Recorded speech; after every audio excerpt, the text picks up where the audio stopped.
in the Western world, your gear is everything. It is how you make your living. It is something that all of the cowboys, all of the folks in that realm truly appreciate. And it's an appreciation that surpasses the surface value.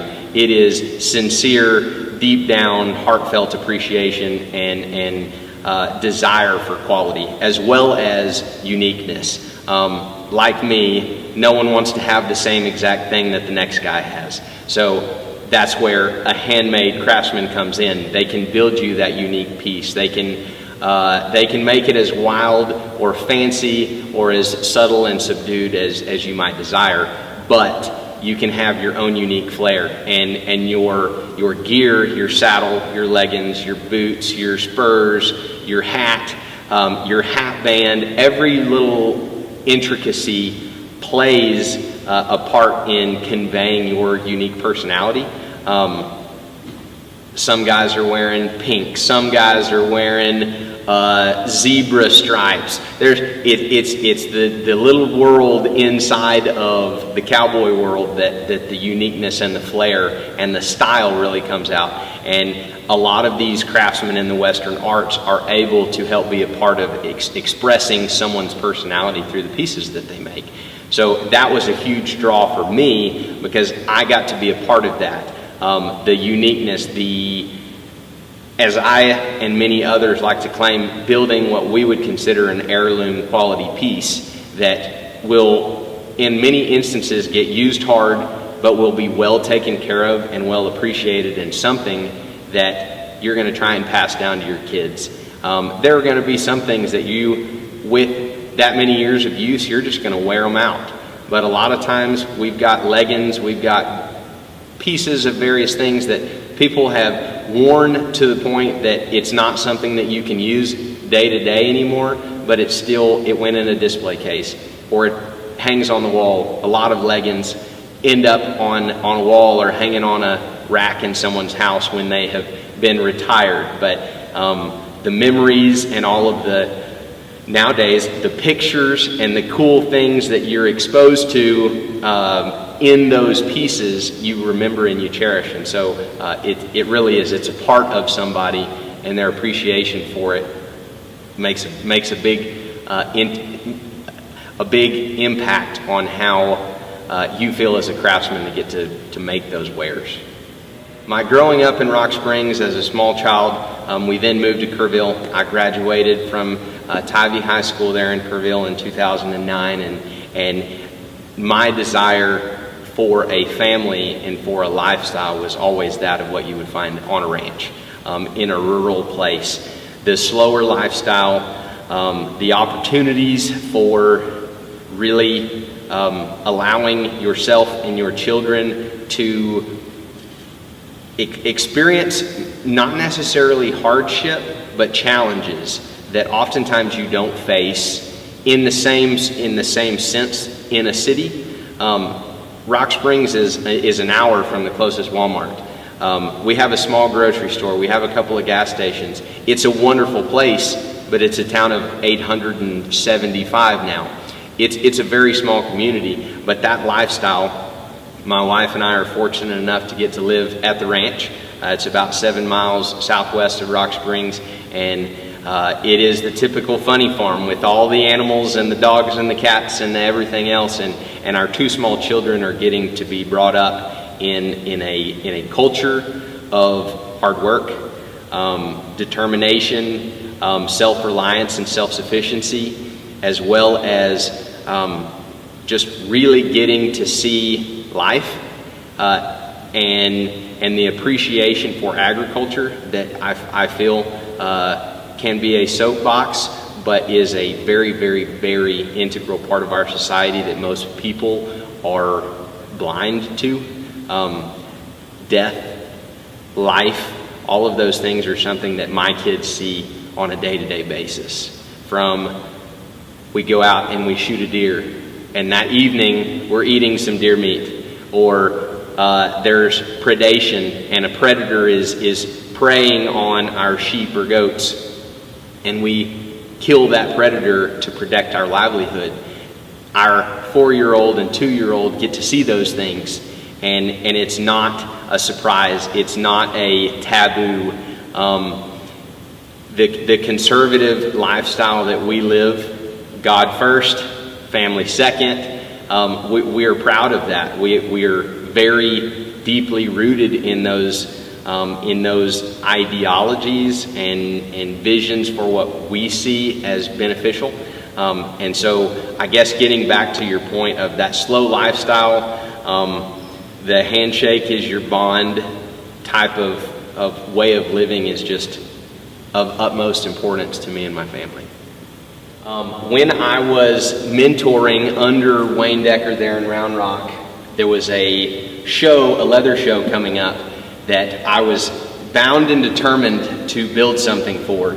As I was kind of new to the game and didn't have much of a reputation at that time, I wanted to build something that would really knock your socks off, and my tooling had progressed to a point that I was very proud of it. It was something that was maybe gaining a little bit of attention and appreciation from other craftsmen in this industry. And so when I was in college, I tooled these bells as well as these yokes and had this idea in my head. I sketched the Native American head and headdress and had it in a sketchbook and tooled and dyed and had all of those parts and pieces together, and then finals came along. I found my parts and pieces and pulled them out with now a newfound skill level that was superior to that fresh, recently started leather craftsman. I'm still very proud of the tooling on there, but it was, now I'm able to somewhat show off a little bit more of the skill set. From the rolled edges to the stitching to the inlays. I just believe that this particular piece, as Douglas somewhat suggested, was something that was along the lines of a true traditional cowboy type piece. I would say these are maybe a little fancy to go ride around in every day, but we'll just see how it goes. But they show a lot of different facets, from just the actual structural construction of something, all of the various parts and pieces, the build, from making sure everything lays out correctly, and these are built to my size, so I'm pretty confident with the way they're going to fit. But the fringe to the inlay to the very traditional boot top style of inlay that you see down on the bottom, where each one of those different colors is not paint. They are actual different color layers of leather that are all stacked on top of each other, and bits and pieces are cut and removed to allow the layers below them to show through.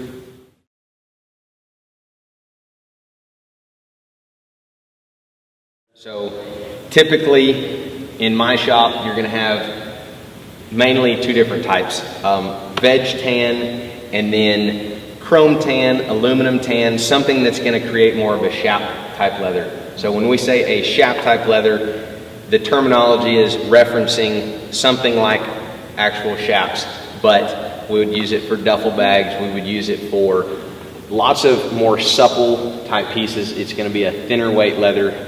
It's not going to accept tooling like these other pieces do. So anything that's tooled is most often going to be what they call a veg tan or vegetable tanned leather, which is going to give it a feel similar to this. It's going to come to us in what we call a side of leather. So a full hide will be the entire hide of the cow, and what they do is they take that whole hide and they split it down the back. So you're going to have kind of a straight line down the back, and you'll have a left and a right. And from there, you'll have, so you can feel the difference in thickness. Yeah. So oh yeah, this is it's much considered the weight, and it's gauged in ounces is how it's gauged. And so this particular leather is going to be much more close in thickness to a full thickness hide or side of leather that has not been split down. So you're going to have the smooth side was the side that had the hair. And in the tanning process, the hair is removed. And so you'll have the hair side or the smooth side and the flesh side or the rough out side. Both have different intended uses, but this particular type of leather, due to the tanning process, due to the chemicals that go into the tanning process, is going to be much more supple, more stiff, and it's going to accept the tooling like you see on those leggings or belts or anything tooled. This is most often going to be the type of leather used. What you'll do is you'll wet it down. They call it casing the leather. And so as the water penetrates into the leather, it's going to allow those fibers to soften up and accept a tool imprint on there. And then you can draw your design, you can tool whatever you want, and then as it dries, the fibers are going to stiffen back up. And then once it's tooled on there, it's there. It might reduce in depth a little bit with wear, but unless you just go to really beating on it or something, that tooling is going to be there for a somewhat indefinite time period. So they would take this leather and they would split it, is the term, to remove thickness from the flesh side. And so you can see kind of layers that can be peeled off. So you're just gonna, you can see here that it kind of shows you where the tanning process got on the top, on the smooth side. But they're just going to take, and you can keep thinning off the back side. Yes, kind of like a planer.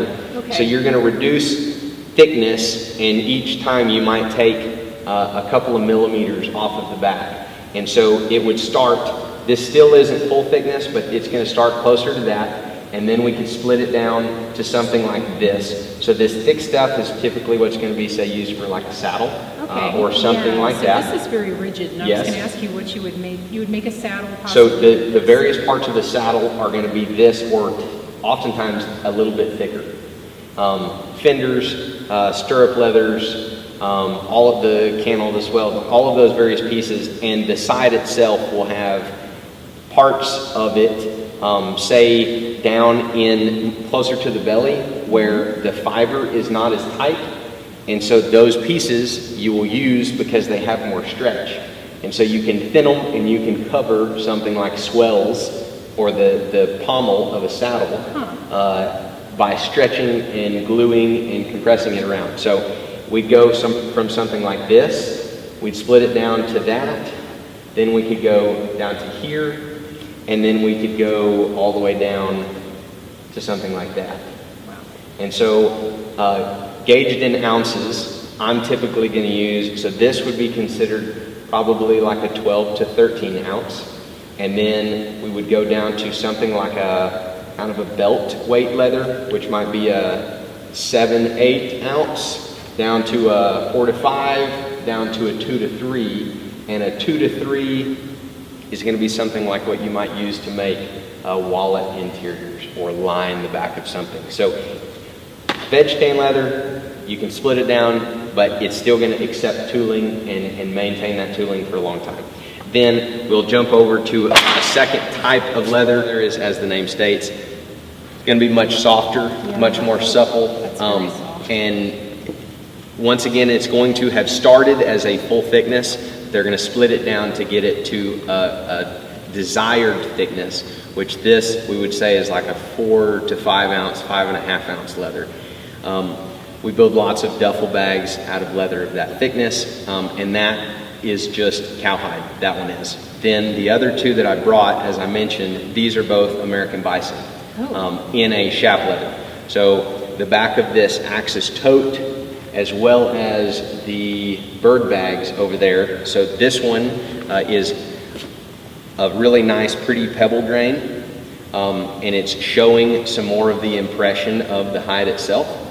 Some of that is also accentuated through the tanning process. Once again, you have a flesh side and a smooth side, but more of that pebble grain finish. And then here is another, but this is also North American bison, but just a little bit different tanning. It's still very soft, very supple, And this, we build lots of duffel bags out of this, and this is the same leather that was used on the bird bags over there. So It's very small. different types of leather for different intended uses. It's very supple. You will see some variations in this, what we would call kind of this pebble grain. But as you can see here, this is a different pebble grain, but it's still prevalent. And that's more It's so still the same because, kind of pattern. yes, because it's the bison leather. Wow, I had no idea what their skin looked like under all that hair. Most people don't.